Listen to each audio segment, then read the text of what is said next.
Melanjutkan dari proses sebelumnya, jadi untuk teman-teman yang belum melihat part 1 ya, nanti bisa skip dulu video ini, lihat dulu part satunya. Di situ saya menjelaskan bagaimana memulai analisis mulai dari pertama kali install sampai ke tahap ini ya, tahap siap dilakukan analisis seperti ini. Oke. Sebelum kita melakukan analisis, saya jelaskan dulu ya beberapa tahapannya. Untuk analisis Smart PLS itu dibagi menjadi 3 bagian ya. Ada outer model, kemudian inner model, dan bootstrapping hipotesis. Nah, ini adalah untuk uji hipotesisnya. Nah, outer model di sini ada pengujian ya, beberapa pengujian, inner model juga ada beberapa pengujian. Nah, di sini nanti teman-teman bisa di pause dulu, kemudian bisa di googling ya, atau tanya ke ChatGPT apa makna masing-masing dari pengujian ini ya, supaya nanti dapat gambaran yang lebih jelas. Karena pada video ini saya akan menjelaskan singkatnya saja supaya videonya tidak terlalu panjang. Oke, seperti ini ya. Nanti tinggal di googling sendiri. Oke, jadi ada 3 bagian. Nah, 3 bagian ini dianalisis menggunakan ini ya, menggunakan metode PLS algorithm. Nah, ini adalah metode yang pertama. Jadi PLS algorithm ini kita menguji outer dan inner, kecuali ini ya, key quadrat predictive relevance. Nah, nanti kita lakukan pengujian ini tersendiri. Nah, untuk melakukan pengujiannya ini sudah saya screenshotkan ya caranya. Nanti bisa klik calculate ini, kemudian nanti diikuti. Nah, di sini kita menguji nilai loading factor, AVE, kelompok alpha untuk reliabilitas, kemudian validitas diskriminan, R square, Q kuadrat, nanti kita lakukan ke F kuadrat ya, atau F square. Nah, ini kita menguji nilai dari effect size. Nah, untuk pengujian ini ya, PLS algorithm, caranya seperti ini ya teman-teman. Nah, ini sudah saya screenshotkan, nanti tinggal diikuti. Nah, untuk caranya klik ini ya, calculate, kemudian kita pilih menu PLS algorithm. Nah, ini kita biarkan default, jangan ada yang dirubah-rubah. Lalu kita langsung saja klik start calculation. Oke, nah seperti ini ya. Ini adalah hasil dari analisisnya.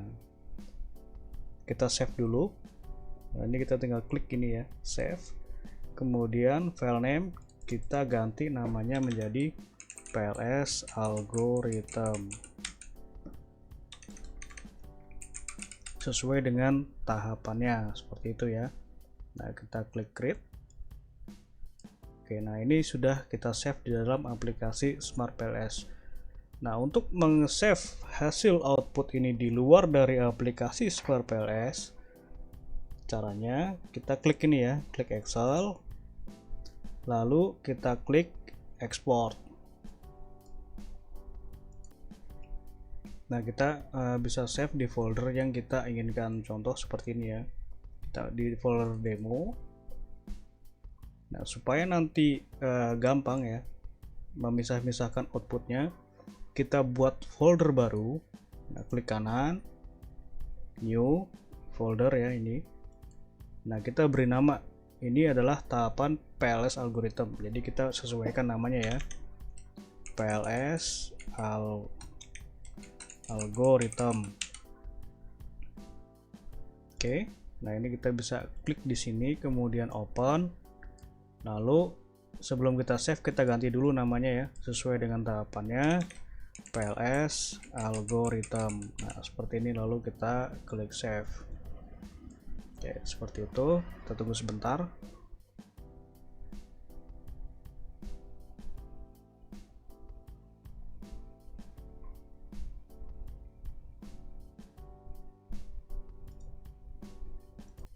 Nah, nanti di folder yang kita save tadi ya, akan ada file baru ini ya, PLS algorithm.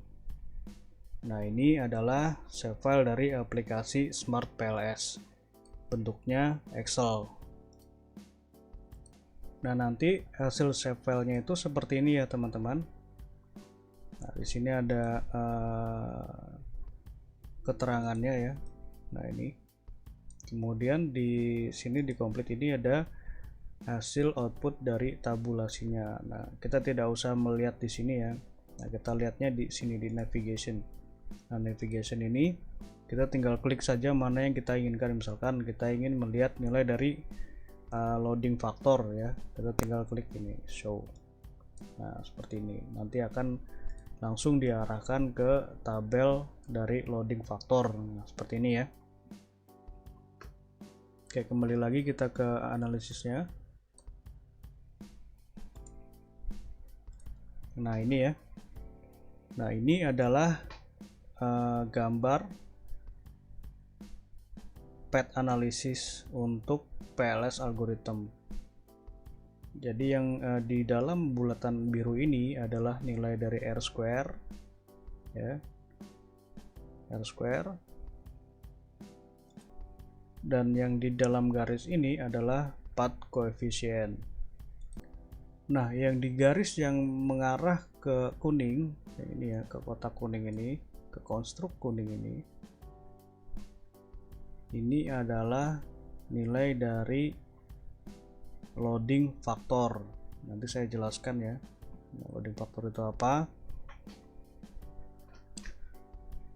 Nah, sebagai tambahan pemahaman, jadi variabel di sini ya, yang bulat biru ini adalah variabel laten.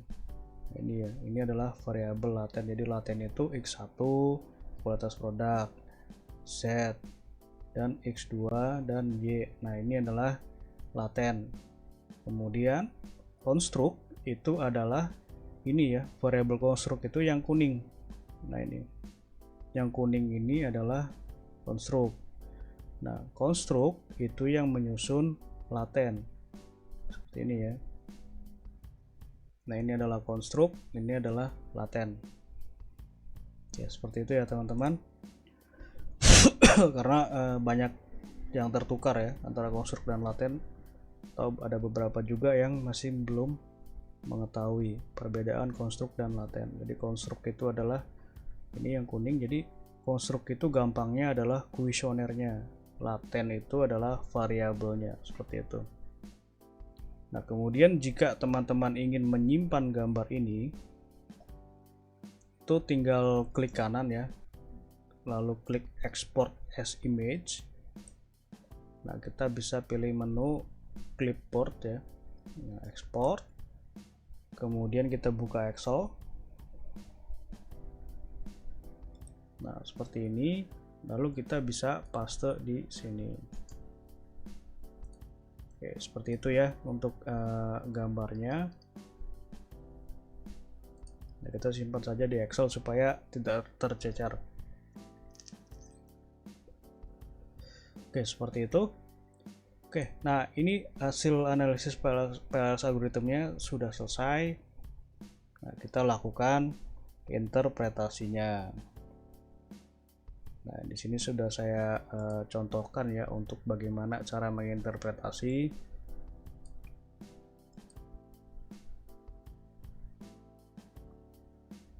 Nah, ini adalah gambar modelnya ya yang di awal. Nah, ini adalah univariate descriptive. Ini saya sudah jelaskan di part 1 ya. Kalau masih teman-teman belum paham, nanti bisa diulang lagi di part 1-nya.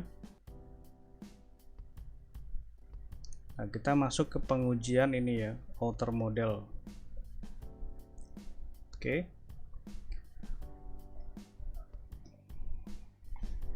Nah, pada file ini ya, di sini ada keterangannya. Nah, ini ada keterangan tentang parameter pengujian. Jadi nilai loading factor ini dikatakan valid jika nilainya di atas 0,70. Namun pada kenyataannya ada yang namanya batas toleransi. Nah, untuk batas toleransinya adalah 0,40. Jadi nilai loadingnya itu harus di atas 0,40. Bagaimana jika di bawah 0,40? Jika di bawah 0,40 harus dilakukan eliminasi. Namun untuk eliminasi tersebut masuk ke tahapan selanjutnya ya, ke tahapan intermediate. Nah, di sini kita menjelaskan tentang bagaimana proses analisisnya terlebih dahulu. Oke. Nah, untuk nilai loading faktor ini kita peroleh dari sini ya. Nah, nilai dari outer loading. Nah, kita klik, nah akan muncul tampilan seperti ini. Nah, bagaimana caranya dari tampilan seperti ini menjadi seperti ini? Nah, caranya ini ya, kita klik copy to Excel di pojok kanan ini ya, akan ada tulisan copy to Excel, kita klik saja. Oke, seperti ini ada keterangan. Nah, kita buka Excel. Lalu kita buat set baru. Nah, set baru seperti ini. Kita beri nama di sheetnya ini. Kita tulis saja di sini sesuai dengan tahapannya, yaitu PLS algorithm. Nah, seperti ini ya teman-teman. Lalu kita bisa klik kanan di sini. Lalu kita bisa paste. Nah, seperti ini ya, paste. Lalu kita rapikan. Nah, kita rapikan seperti ini. Nah, sebenarnya untuk cara menginterpretasikan ini bisa berbeda ya pada setiap orang. Namun yang biasa saya lakukan adalah seperti ini, sesuai dengan jurnal-jurnal yang biasa saya baca ya. Jurnal-jurnal internasional yang biasa saya baca itu biasanya menginterpretasikan itu seperti ini untuk bentuk tabelnya. Oke, ini kita tinggal tarik saja ke sini.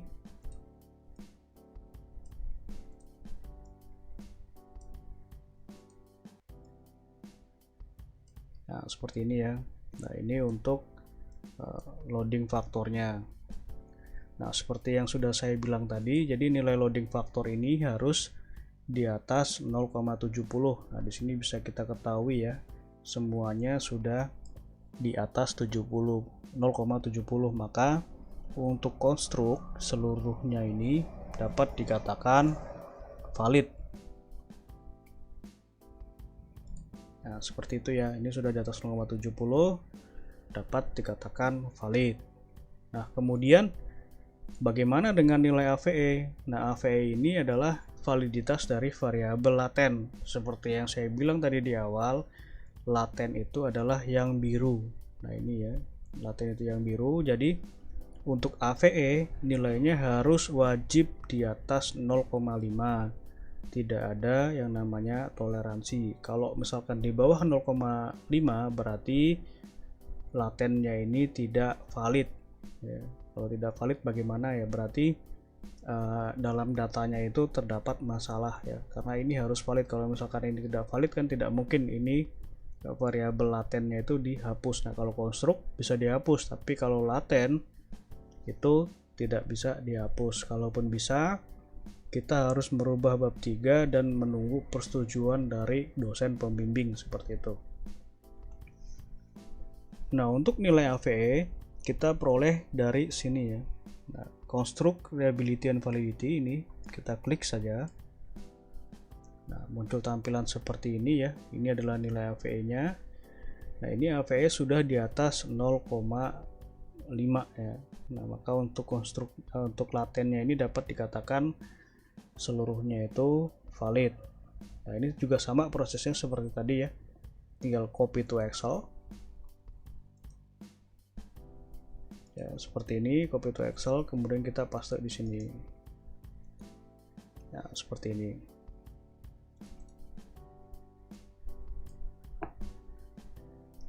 Lalu kita susun ya, seperti ini. Nah, seperti ini kita geser saja. Nah, X2 ini ya. Kemudian Y. dan Z. Oke, seperti ini ya. Nah, selanjutnya adalah uji construct reliability. Nah, kita menguji nilai reliabilitas. Nah, di sini menggunakan nilai kerombak alpha dan composite reliability yang rho C ini sebagai alternatif ya. Namun yang biasa digunakan yang paling umum adalah nilai kerombak alpha. Nah, untuk kerombak alpha ini harus di atas 0,7 baru dikatakan reliable. Nah, untuk penjelasan tentang apa itu reliabilitas dan bagaimana validitas nanti bisa diperdalam sendiri ya.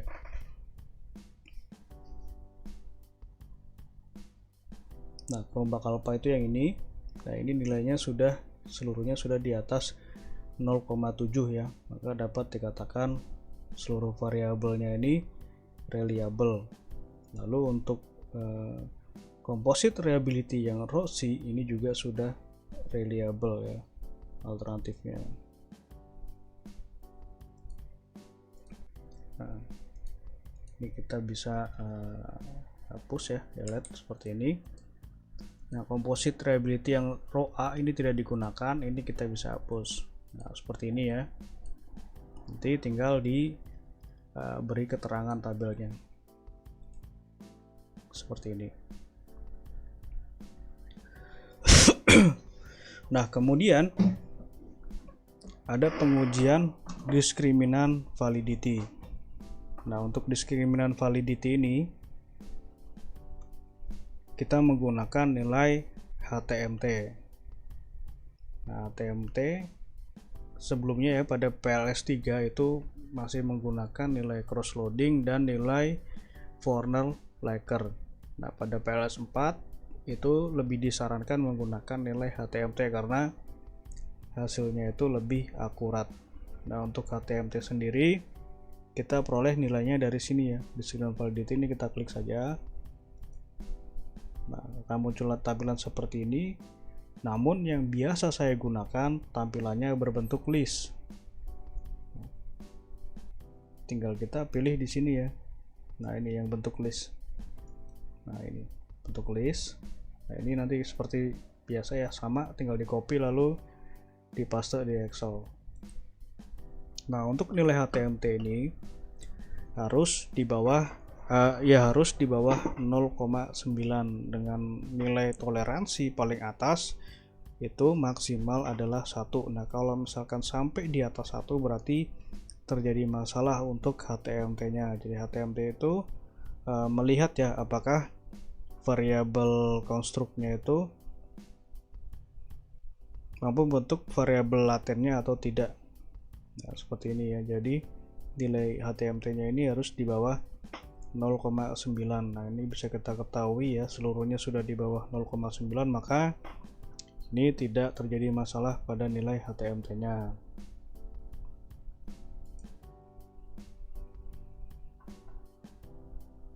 Selanjutnya adalah kita menguji inner model. Nah, untuk inner model ini ada yang namanya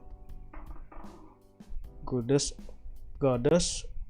of Fit Index atau GOF Index. Nah, untuk GOF Index ini tidak selalu diuji ya, tidak selalu diuji karena pada Haier sendiri itu tidak merekomendasikan untuk menguji GOF Index. Namun ini saya sertakan karena biasanya ada beberapa yang menanyakan.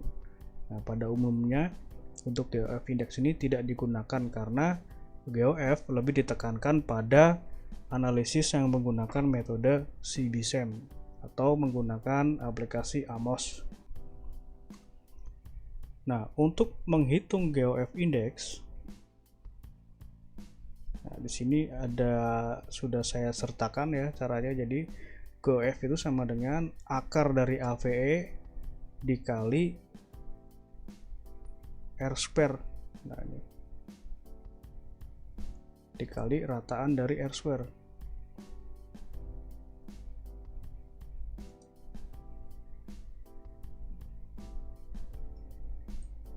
Nah, nanti kita lakukan ya perhitungan ini nanti kita lanjut dulu sampai ke nilai R square supaya runut. Kemudian di sini ada pengujian collinearity assessment. Nah, di sini menggunakan nilai fifth ya. Kita menguji apakah ada terjadi masalah multikoliniaritas atau tidak. Nah, ini kita peroleh nilainya dari sini ya, collinearity statistic fifth. Kita pilih yang inner model matrix. Nah, ini namun yang biasa saya gunakan itu yang list ya, kembali lagi yang list ya. Nah, nilai fifth ini harus lebih kecil dari 5. Nah, di sini menunjukkan ya apakah variabel laten ini berkorelasi dengan latennya atau tidak. Nah, di sini nilai fifth-nya seluruhnya lebih kecil dari 5, maka sini tidak terjadi masalah ya pada multikoliniaritasnya. Nah, kemudian kita masuk ke pengujian coefficient of determination atau biasa yang disebut sebagai R square atau R kuadrat. Nah, ini kita peroleh dari sini ya. Nah, ini R square ini. Nah, ini R square. Nah, ini adalah nilai R square-nya. Jadi R square ini menunjukkan besaran pengaruh variabel independen terhadap dependen secara bersama-sama atau secara simultan. Nah, kita lihat ya, untuk nilai Y R square-nya adalah 0,544. Artinya adalah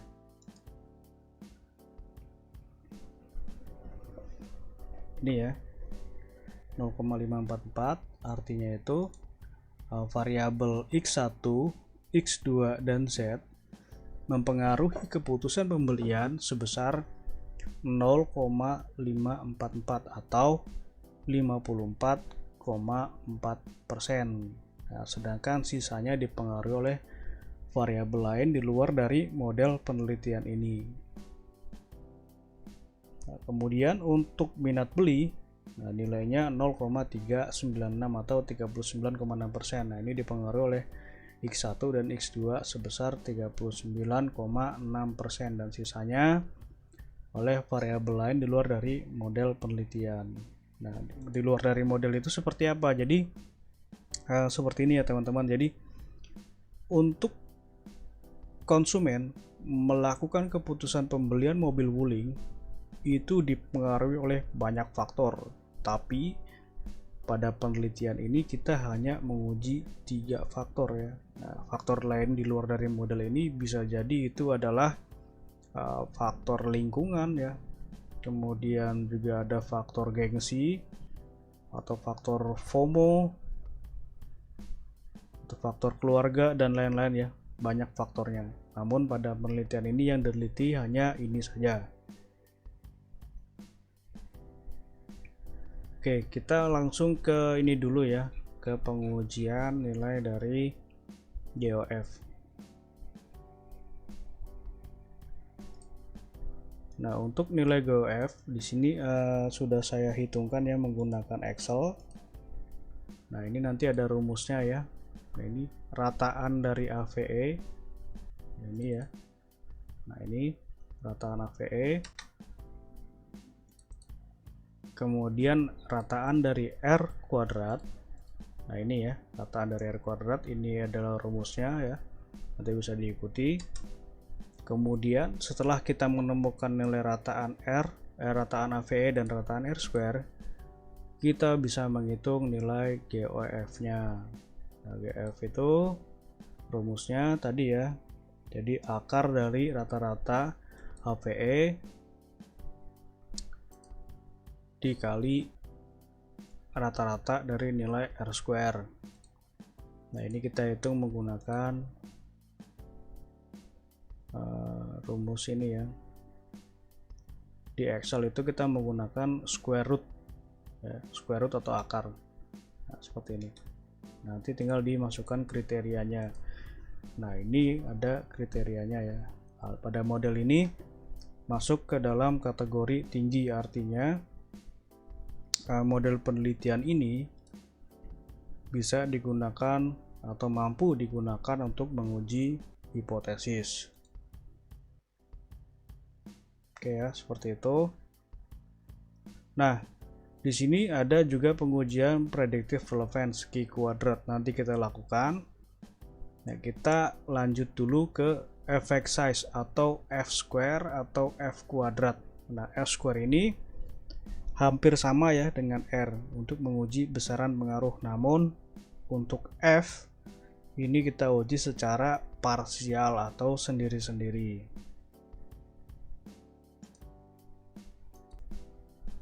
Nah, untuk nilai F kita bisa peroleh di sini ya. Nah, ini F square. Seperti biasa kita gunakan list supaya lebih mudah. Nah, ini ya. Jadi kita bisa melihat masing-masing pengaruhnya ya, bagaimana pengaruh X1 terhadap Y, seberapa besar pengaruhnya ya, seperti itu. Nah, nilai F square ini juga biasa digunakan sebagai patokan ya untuk menentukan pengaruh mana yang paling kuat atau yang paling besar, tinggal dilihat nilai F square-nya. Nah, contoh seperti ini ya. Untuk X1 terhadap Y, F square-nya nilainya adalah 0,200 ya, masuk ke dalam kategori sedang. Nah, ini berdasarkan kriteria di sini. Jadi tinggal dibaca saja. Lalu X1 terhadap Z nilainya 0,203 masuk kategori sedang, dan begitu pun seterusnya.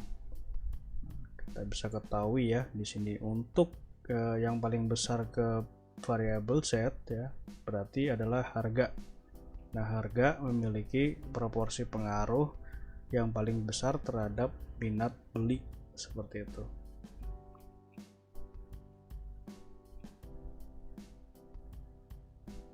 Oke. Nah, kita di sini kemudian melakukan pengujian yang ini ya. Pengujian predictive relevance atau key kuadrat. Nah, nilai Q kuadrat ini diuji menggunakan metode blindfolding. Bagaimana caranya? Seperti ini ya teman-teman. Kita bisa ini back dulu, kembali ke model ya, ini. Lalu kita klik calculate, kemudian pilih menu blindfolding. Nah, atau seperti ini ya. Nah, ini calculate blindfolding. Calculate blindfolding. Nah, ini seperti biasa kita biarkan saja default, lalu start calculation. Nah, akan muncul tampilan seperti ini. Kita pilih menu ini ya, final result. Nah, kita pilih yang paling atas, yang construct cross validated redundancy. Nah, ini adalah nilai dari Q kuadrat ya, atau Q square-nya. Nah, yang kita gunakan yang ini ya, yang paling ujung ini.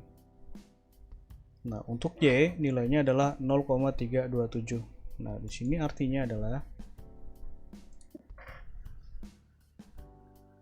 masuk ke dalam kategori sedang. Jadi nilai Q ini sebenarnya digunakan untuk memprediksi nilai R square ya, ketika dilakukan penelitian ulang. Jadi bisa dikatakan untuk menguji keakuratan dari model dalam memprediksi nilai R square atau nilai pada penelitian berikutnya. Penelitiannya seperti apa? Jadi misalkan seperti ini teman-teman, model penelitian ini ya, model penelitian ini menggunakan variabel yang sama, kuesioner yang sama, dengan jumlah responden yang sama, dilakukan penelitian ulang, maka keakuratannya ya untuk nilai R square variabel Y itu masuk ke dalam kategori sedang. Artinya R square ini akan berbeda ya hasilnya ketika dilakukan penelitian ulang. Begitu juga dengan nilai Z ya, masuk kategori sedang juga sama ya. Jadi Z-nya ini kemungkinan akan terdapat perbedaan ya dari hasil yang sudah didapat, seperti itu. Nah, untuk mengcopy ini ya, mengcopy hasil ini ke Excel, sama ya caranya ya. Jadi setiap tahap yang saya jelaskan tadi ya, mulai dari R, F dan lain-lainnya, itu cara mengkopinya sama kayak Excel. Nah, tinggal klik ini, copy to Excel. Kita bisa paste ya, seperti ini contohnya. Kita buat ini baru ya, sheet baru. Kita bisa paste di sini. Nah, seperti ini. Kemudian kita beri nama sheetnya sebagai Blend Folding. Nah, seperti itu. Nah, lalu diinterpretasikan. Nah, untuk interpretasi yang saya lakukan itu seperti ini ya. Nah, seperti ini. Jadi masing-masing analisis itu sudah ada keterangannya. Jadi ketika orang membaca itu sudah langsung paham gitu. Tidak usah mencari-cari lagi.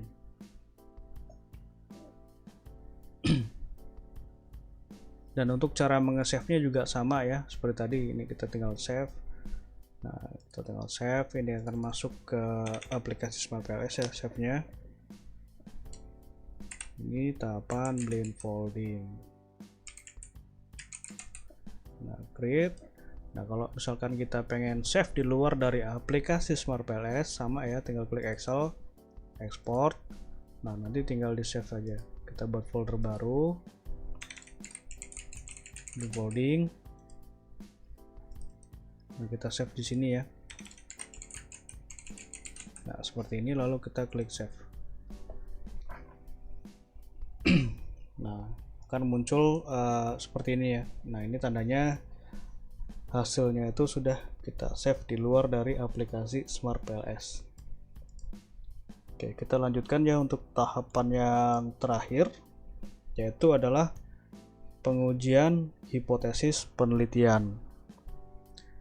Nah, untuk uji hipotesis, nah, kita menggunakan analisis bootstrapping.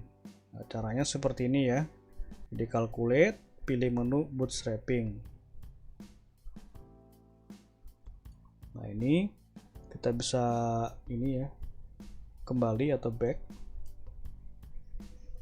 klik calculate, lalu pilih menu bootstrapping. Nah, ini kita biarkan default ya, tidak usah dirubah-rubah. Lalu start calculation.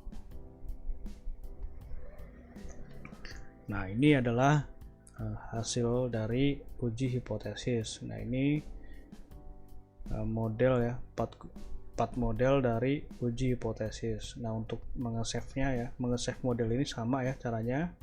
Save, kita ganti namanya di sini bootstrapping.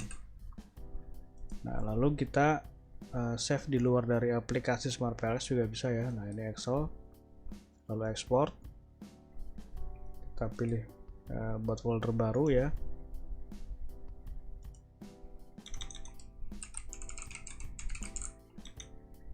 Bootstrapping.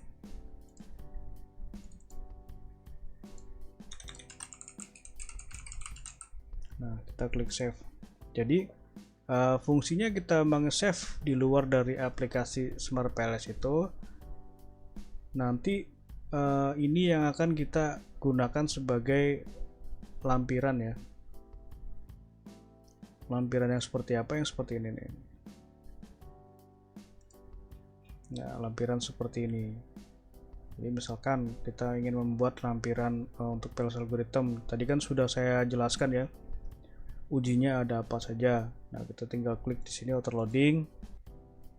Nah, sorry, bukan ini. Misalkan ini oh ya sorry, ini untuk pengujian bootstrapping ya.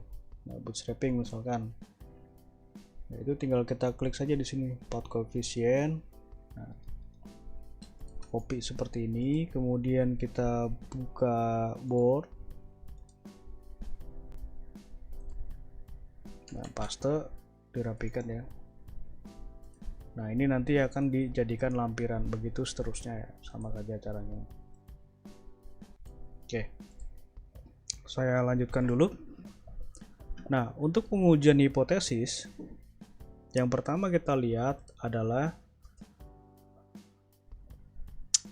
pengaruh langsungnya terlebih dahulu ya, seperti yang diajukan di awal ya. Nah ini kalau misalkan yang belum melihat part 1, nanti dilihat dulu part satunya. Di situ saya menjelaskan panjang lebar ya tentang pembentukan model.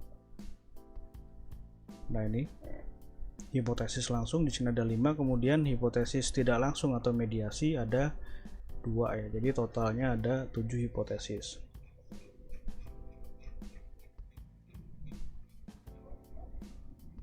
Nah, untuk uji hipotesis yang pengaruh langsung kita peroleh nilainya dari sini ya, dari path coefficient. Oh ya, untuk gambar ini juga bisa ya, sama kita mau save juga. Nah, ini tinggal kita klik kanan, clipboard ya, export, lalu kita bisa paste di sini misalkan. Nah, di Excel. Nah, seperti ini ya.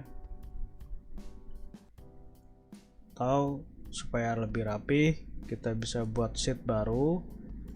Kita pilih, kita beri nama di sini bootstrapping. Nah, kita bisa paste di sini ya, supaya nanti dikelompokkan dengan file-file lainnya. Nah, seperti ini. Kemudian untuk pengaruh langsung yang ini ya. Nah, kita lihat di path coefficient. Ya, ini ya path coefficient.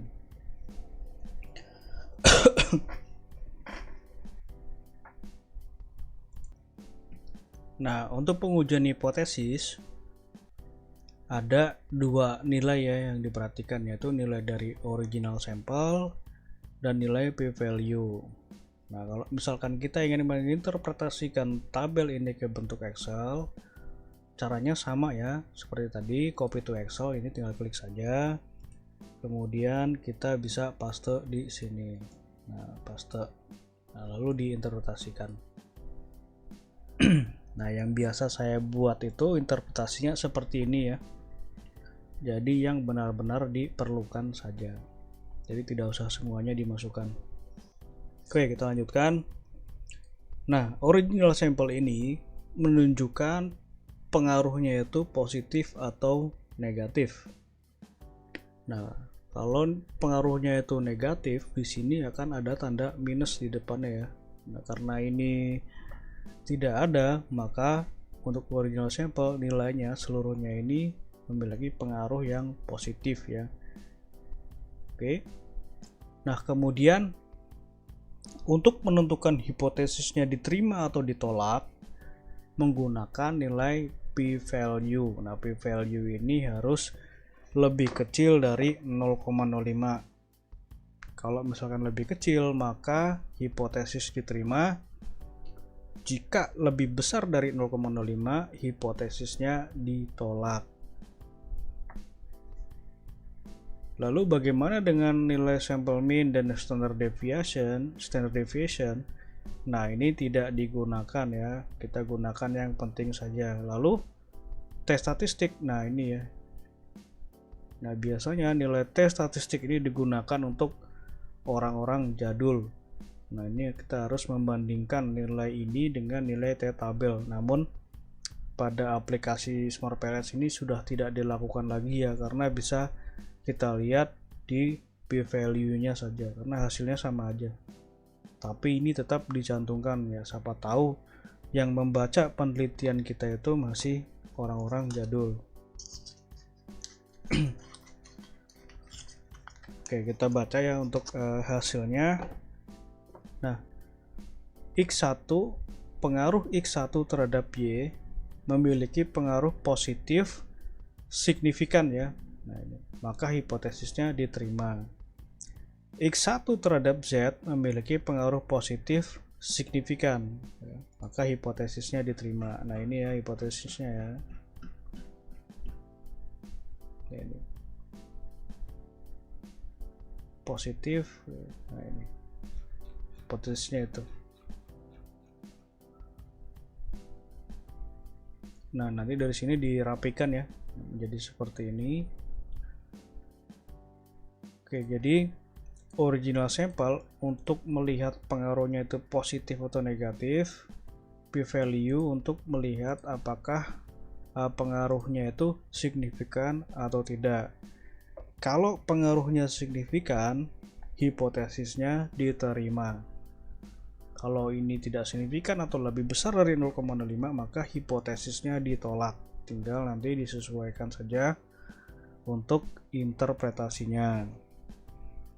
Nah, kita lihat ya, untuk X2 terhadap Z memiliki pengaruh positif signifikan, Z terhadap Y memiliki pengaruh positif signifikan. Nah, artinya di sini untuk hipotesis pengaruh langsung seluruhnya memiliki pengaruh positif dan signifikan ya, diterima semuanya. Nah, lalu bagaimana untuk hipotesis yang pengaruh mediasi, H6 dan H7 ya. Nah, untuk hipotesis mediasi kita peroleh di sini specific indirect effect. Nah, ini kita tinggal klik saja, akan muncul tampilan seperti ini ya. Caranya sama membacanya ya, kita lihat original sampel dan nilai p-value. Nah, di sini kita menguji apakah variabel Z memediasi pengaruh variabel X1 terhadap Y. Nah, pada hipotesis 6 itu mediasi variabel Z memiliki pengaruh positif signifikan terhadap pengaruh variabel X1 terhadap Y. Nah, seperti itu ya. Jadi variabel Z ini pada X dan Y ini mampu memediasi ya. Mampu memediasi, artinya hipotesisnya diterima. Kemudian untuk yang hipotesis 7 juga sama ya. Jadi variabel Z mampu memediasi pengaruh X2 terhadap Y secara positif dan signifikan. Jadi hipotesisnya diterima. Nah, seperti itu ya. Nah, jadi pada kesimpulan penelitian ini seluruh hipotesisnya diterima. Nah, setelah seperti ini biasanya ini akan masuk sebagai hasil penelitian ya. Di bab 4 itu masuk ke dalam hasil. Bab 4 hasil penelitian. Kemudian setelah interpretasi ini di bawahnya ya, misalkan di sini di bawahnya itu masuk ke pembahasan. Jadi ini bisa dikatakan sudah 70% lah, tinggal diberi pembahasan ya, tinggal diberi referensi-referensi jurnal-jurnal pendukung pada masing-masing hipotesisnya, seperti itu. Dan untuk interpretasi ini saya menggunakan buku dari Hare ya, tahun 2022. Nah, ini merupakan referensi yang direkomendasikan di website SmartPLS. Seperti itu ya teman-teman. Oke, semoga bisa dipahami ya untuk proses analisisnya. Jadi ini terbagi menjadi dua part. Jadi part pertama itu dari kita pertama install sampai ke pembentukan model. Nah, part kedua itu dari model yang sudah jadi di SmartPLS, dianalisis dan interpretasi sampai ke uji hipotesis. Nah, untuk menyusun lampiran itu seperti ini ya, dikelompokkan sesuai dengan tahapannya. Nah, sudah saya jelaskan tadi ini caranya bagaimana. Oke, sekian untuk tahapan analisisnya. Ini lumayan panjang ya, karena ini saya buat sangat pelan sekali supaya teman-teman yang masih di level basic ini bisa paham dan bisa mengikuti tahapan-tahapan analisisnya. Oke, sekian dari saya. Terima kasih.